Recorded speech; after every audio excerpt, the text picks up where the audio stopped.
اعوذ باللہ من الشیطان الرجیم، بسم اللہ الرحمن الرحیم۔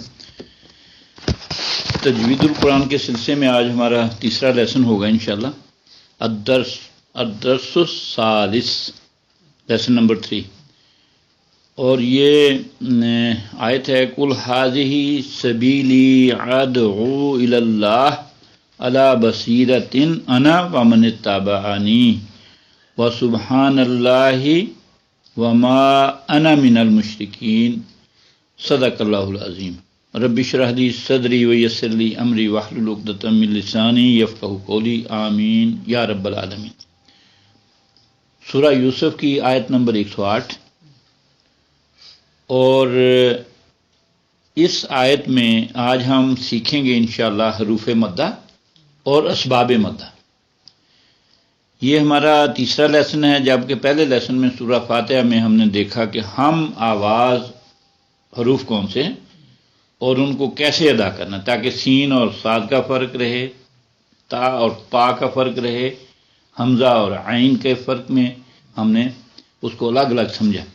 دوسرے لیسن میں ہم نے یہ جانا تھا کہ الف اور حمزہ میں فرق کیا ہے، تو ہم نے یہ دیکھا کہ الف خالی ہوتا ہے اور اس کے زبر زیر پیش آ جائے تو وہ حمزہ بن جاتا ہے، اور اس پہ جزم آ جائے تب بھی وہ حمزہ ہے۔ آج ہم تیسری بات یہ سیکھ رہے ہیں کہ یہ آواز زیادہ کیسے ہوتی ہے۔ جیسے حرکت کی آواز، زبر زیر پیش کی آواز آتی ہے، با زبر با، با زیر بی، با پیش بو، اور زبر کے ساتھ الف آ گیا تو با ہو گیا، با زیر کے ساتھ یا آگے آ گئی تو یہ بی ہو گیا، اور با پیش واو آ گیا تو یہ بو ہو گیا۔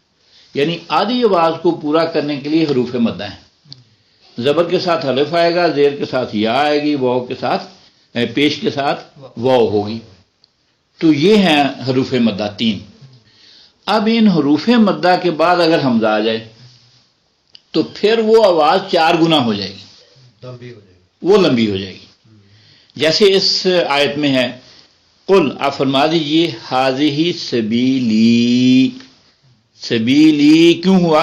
عد حمزہ آ گیا آگے، ادعو یہ لمبا کیوں ہوا؟ آگے پھر حمزہ ہے، اللہ، تو یہ دیکھیں سبیلی میں یا آیا اور زیر کے ساتھ، یعنی لام زیر یا لی، اور یہ لی سے اب لی ہو گیا کیونکہ حمزہ اس کے بعد آ رہا ہے۔ اور ادعو ہوتا اگر حمزہ بعد میں نہ ہوتا، ہم پڑھتے ادعو یعنی پوری آواز سے پڑھتے، پھر بھی اگر عین پیش ہو اکیلی تو پھر ہوتا ادعو، واو آ گیا تو یہ بن گیا ادعو۔ اب اس کے بعد حمزہ آ رہا ہے تو یہ بن جائے گا ادعو الی اللہ۔ یہ ہے فرق۔ تو گویا ہم نے یہ جانا کہ حروف مدہ کے بعد اگر آ جائے حمزہ کسی بھی شکل میں ہو، اس پہ 2 زبر آ جائیں، 2 پیش آ جائیں، زبر زیر پیش آ جائے، ساکن آ جائے، کچھ بھی ہو، تو یہ پچھلے حرف کی آواز کو 4 گنا بڑھا دیتا ہے۔ یہ مد ہوئی۔ اچھا، اب کیا کہیں آپ کو ایسی بھی جگہ ہوگی جہاں مد نظر آئے گی، حمزہ نظر نہیں آئے گا؟ عام طور پہ ویسے آپ اگر غور کریں قرآن مجید پڑھتے ہوئے تو جہاں مد آپ کو نظر آئے آپ حمزہ ڈھونڈیں، آپ کو حمزہ مل جائے گا۔ اگر حمزہ نہیں ملا تو پھر اس کا دوسرا سبب وہاں موجود ہوگا، اور دوسرا سبب کیا ہے کہ حمزہ کے علاوہ جتنے حروف اور ہیں باقی، وہ اگر ساکن آ جائیں، حروف مدہ کے بعد ساکن ہوں یعنی ان پہ جزم ہو، یا ان کو وقف کی وجہ سے ہم ساکن کر دیں، ٹھیک ہے نا، جہاں ہم رکتے ہیں تو زبر زیر پیش، 2 پیشیں، 2 زبریں، 2 زیریں، ان کے قاعدے ہیں باقاعدہ وقف کے، تو اس میں سے اکثر اوقات یہ ہوتا ہے کہ وہ ساکن ہو جاتا ہے، اور کبھی کبھی نہیں بھی ہوتا۔ جب ساکن نہیں ہوگا تو آواز بھی لمبی نہیں ہوگی، لیکن اگر وہ ساکن ہو جائے وقف کی وجہ سے تو آواز لمبی ہو جائے گی۔ جیسے پہلے لیسن میں ہم نے پڑھا الحمدللہ رب العالمین، یہ کیوں لمبا ہوا؟ نون کو ہم نے ساکن کیا۔ الرحمن الرحیم، آخری حرف کو ساکن کر دیا، لمبا ہو گیا، اور جہاں بھی یہ وقف کریں گے تو قاعدہ یہی ہوگا۔ تو آج ہمارے سامنے 2 سبب آ گئے کہ اگر حروف مدہ کے بعد حمزہ ہو آواز 4 گنا ہوگی، اگر حروف مدہ کے بعد کوئی حرف ساکن آ جائے یا وقف کی وجہ سے ساکن ہم اس کو کر دیں تو پھر بھی آواز 4 گنا ہوگی. یہ مد کے 2 ہی اسباب ہیں، تیسرا ہے کوئی. تو لہذا آج کے سبق میں ہم نے جو 3 ہمارا ٹارگٹ تھا، ہم یہ جاننا چاہ رہے ہیں کہ کسی حرف کو ہم کیسے ادا کریں، اور حرکت کو کیسے پڑھا جائے، اور کہاں مد کی جائے کہاں نہ کی جائے. تو آج ہمارا 3 میں سے، یعنی ایجنڈا ہمارا 3 ہے ہمارے سامنے، ایک آج ہم نے اللہ کے فضل سے ہم نے مکمل کر، الحمدللہ رب العالمین. ہم نے مد کا اسباب سمجھ لیا، اور آپ ذرا اس کی اگر پریکٹس کریں تو آپ کو حیرانی ہوگی کہ پڑھنے میں اتنی خوبصورتی آئے گی جس کا حساب ہی کوئی نہیں. ورنہ ہم فلو میں پڑھتے جاتے ہیں، جس کو لمبا کرنا ہے وہ بھی شارٹ پڑھ گئے. اچھا، جس کو شارٹ پڑھنا ہے، مثلا زبر زیر پیش کو آدھی آواز پڑھنا ہے، بعض اوقات ہم اس کو لمبا کھینچ دیتے ہیں، تو سارا اس کا حسن جو ہے وہ پھر اس کی وجہ سے خراب ہو جاتا ہے. اب اس کی کوئی مثالیں آپ کے سامنے رکھ دیتا ہوں، یعنی حمزہ والی مثالیں تو یہ آ گئی ہیں اس میں. آج دوبارہ پڑھتا ہوں، قل ھذہ سبیلی ادعو الی اللہ علی بصیرۃ انا ومن اتبعنی. اب یہ انا آپ دیکھیں، یہ نون کے بعد الف پڑھا ہی نہیں جا رہا، لکھنے میں ہے. اگر اس کو انا پڑھا جائے تو یہ غلط ہو گیا، یہاں الف نہیں پڑھا جائے گا. اور جہاں بھی انا آئے گا یعنی لکھنے میں انا ہوگا، پڑھیں گے ہم انا وانا بصیرۃ انا ومن اتبعنی وسبحان اللہ وما انا. اب یہ وما کو لمبا کیوں کیا؟ انا کا حمزہ پھر آ گیا تو یہ الف کی آواز لمبی ہو گئی. وما انا من المشرکین. تو گویا آج آپ نے شارٹ اور لمبے حروف سیکھ لیے. یہ تو حمزہ کی وجہ سے ہوا. اب سکون کی وجہ سے جب ہوتا ہے تو اس کی کوئی مثال، اس کی مثال میں آپ کے سامنے حروف مقطعات میں سے لے کے آیا ہوں. الف لام میم. حالانکہ الف لام میم ہے، اور ہم اگر یہ اوپر مد نہ ڈالی ہوئی ہو تو ہم اس کو آرام سے الف لام میم پڑھ جائیں. تو مد کی وجہ سے ہم پڑھتے ہیں الف لام میم، لیکن ہمیں یہ نہیں پتا کہ یہ مد آئی کیوں. ٹھیک، تو اب لام کو اگر لکھیں، اس میں شد بھی ہے میم پر، میم پہ شد بھی ہے، وہ بھی میں سمجھاتا ہوں کیوں ہے. دیکھو نا، یہ ہے اصل سیکھنے والی بات کہ شد یہ آئی کیوں. لام کو اگر لکھیں تو کیسے لکھیں گے؟ لام الف میم. ٹھیک، اچھا، لام کے اوپر زبر ہے، آگے حرف مدہ ہے، میم ساکن ہے. تو ہم نے ابھی کہلا پڑھا کہ حرف مدہ کے بعد اگر ساکن ہو تو لمبا کریں گے. ٹھیک، ہم نے اس کو کیا لام.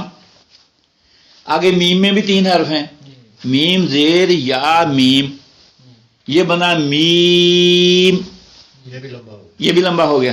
شد کیوں آئی؟ لام کا آخری حرف میم ہے اور اس کا پہلا میم ہے. کتنی میمیں ہو گئیں؟ آپس میں مدغم ہو گئیں. اس کو کہتے ہیں ادغام. 2 میمیں جب آپس میں ملی تو شد آئے گا کہ نہیں؟ یس، شد یہاں بھی ہوگا، وہاں 2 حروف ہوں گے اس کے لیے. تو ایک لام والا میم ہے اس میں اور ایک میم والا میم ہے، اس لیے اس پہ شد آئی، اور یہ قاعدہ باقی ہر جگہ اپلائی ہو جائے گا. تو یہ آپ نے سکون والا سیکھ لیا. دوسرا میں نے بتا دیا کہ آپ اس کو مثلا پہلی آیت ہے یہ سورہ آل عمران کی، الف لام میم اللہ لا الہ الا هو الحی القیوم.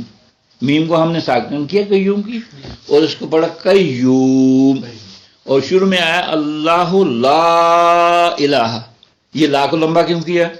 الہ کی حمزے کی وجہ سے. اچھا، اب اس کا ایک اور قاعدہ سمجھیں کہ اگر ہم اس کو ملا کے پڑھیں، کیونکہ الف لام میم کے اوپر میم کے اوپر زبر ہے، تو ملا کے کیسے پڑھیں گے؟ جب ملا کے پڑھیں گے تو پھر آخری ساکن میم تو پڑھی نہیں جائے گی، پھر اس کو میم کو لمبا نہیں کرنا.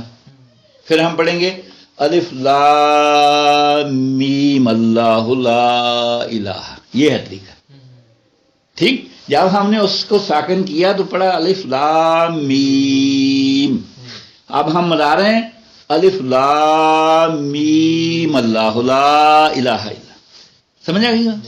تو یہ ہے اب وصل اور وقف کا قاعدہ. کہ ہم نے کسی جگہ وقف کرنا ہے تو کیسے کرنا ہے. تو الحمدللہ آج ہم نے یہ سیکھا کہ حروف مدہ کے بعد اگر حمزہ آ جائے کسی بھی شکل میں، اس کے حرکات کوئی بھی ہوں، تو بالعموم یہ قاعدہ ہے، ایسا نہیں کہ ہر حمزے پہ یہ ہوگا، کوئی ایسا بھی ہو سکتا ہے مقام کے یعنی نہیں، ہر حمزے پہ ہی ہوگا. یہ تو قاعدے کا یہی ہے کہ حمزہ جب آ جائے گا تو یہ اسی طرح سے مد آئے گی، یہاں مد ہوگی حمزہ ہوگا کسی بھی شکل میں ہو. البتہ دوسرا جو ساکن والا ہے نا جی، حمزہ جو ہے وہ ایک تو حمزہ ہے نا، ایک الف والا، الف کے اوپر زبر، الف کے نیچے زیر، الف کے اوپر پیش، الف پہ جزم، یہ سارے حمزے ہی ہیں. واو کے اوپر حمزہ آ گیا، واو نہیں پڑھا جائے گا، حمزہ پڑھا جائے گا. یا کے اوپر حمزہ لکھا ہے، یا نہیں پڑھی جائے گی، حمزہ ہی پڑھا جائے گا. اس کی بے شمار شکلیں پچھلے لیسن میں دراصل ہم نے یہ ڈسکس کیا تھا کہ حمزے کی کون کون سی شکلیں ہیں. اگر لیسن نمبر 2 پہ آپ جا کے دیکھیں گے تو آپ کو یہ مل جائے گا. اور اس کے علاوہ بھی اور شکلوں میں جو میں نے وہاں مینشن کی ہیں، اس کے علاوہ بھی حمزہ آتا ہے. یہ تو ہو گیا اصول حمزے کا. اب جو ساکن والی بات ہے نا، اس میں یہ ہے کہ جو ساکن ہوگا پہلے سے وہاں تو مد آئے گی، لیکن جس کو ہم وقف کی وجہ سے ساکن کر رہے ہیں تو وہاں بھی مد آئے گی. اب یہ امکان ہے کہ آپ وقف بھی کر رہے ہوں لیکن اس کو ساکن نہ کیا جائے، وہ صورت بھی ہو سکتی. مثلا اگر کسی پہ آخری حرف پہ 2 زبریں آ جاتی ہیں، اس کے ساتھ الف بھی آتا ہے پھر ساتھ میں، تو پھر ایک زبر اور الف پڑھا جائے گا اور اس کو لمبا نہیں کیا جائے گا.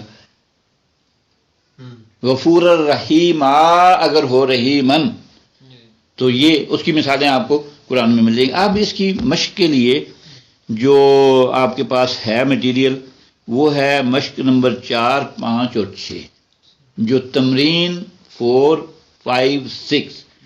اس سے انشاءاللہ آپ جو آپ نے قواعد پڑھے ہیں جب آپ مشق میں لے آئیں گے تو آپ کو یہ ازبر ہو جائیں گے انشاءاللہ تعالی. تو الحمدللہ ہم نے جو سیکھا ہے، اور مزید اس پہ ہم محنت کر کے اس کو سیکھیں، کیونکہ ساتھ ساتھ قاعدے سیکھتے جائیں گے تو یہ بائی دی اینڈ ہمارے پاس سارا ذخیرہ قاعدوں کا ہوگا موجود. اگر ہم ساتھ ساتھ محنت نہیں کرتے، اس کی پریکٹس نہیں کرتے، تو ہو سکتا ہے قاعدے تو سارے یاد ہو جائیں لیکن وہ تجوید کے ساتھ پڑھنا جو ہے نا وہ ہمارے لیے مشکل ہو.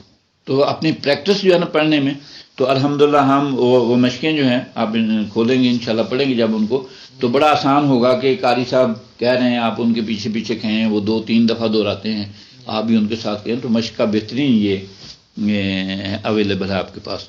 اللہ تعالیٰ جزائے خیر دے. وآخر دعوانا الحمدللہ رب العالمین.